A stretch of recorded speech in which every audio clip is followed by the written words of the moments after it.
Well, Eli Lilly and Company CEO Dave Ricks says Indiana must improve education, reduce health care costs to stay competitive. Our partners at the Indianapolis Business Journal are looking at what Indiana needs to do to compete.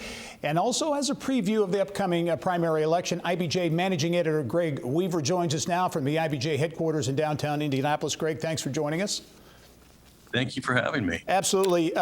Dave Ricks made some headlines last week, a speech to the Economic Club of Indiana. We talked about it on the show as well. And this is really getting some attention.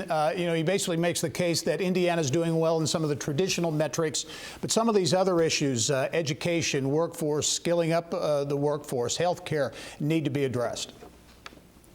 Right. And these are all issues that we've all heard before and that people talk about frequently. But I think what made these comments resonate so widely was who said them. To have the CEO of a corporate stalwart like Lilly make these comments in a very public way really generated a lot of tension, and we thought that was why it needed a little deeper dive. So, over the course of the past week, you've seen many comments on social media. You've heard it at dinner parties.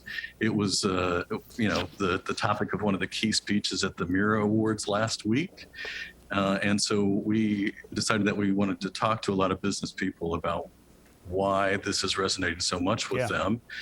And so, what we found, one of the things that Dave Ricks emphasized was that the business community needs to get more involved in pushing the legislature to address some of these issues.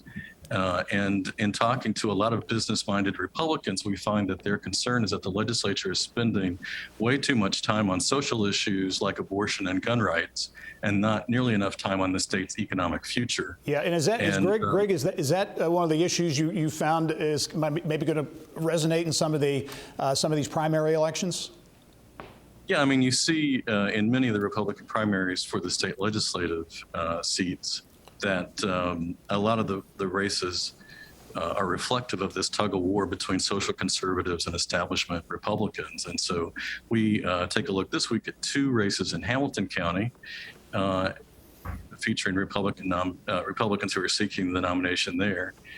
But you find this in races throughout the state as Republicans try to kind of out-conservative each other.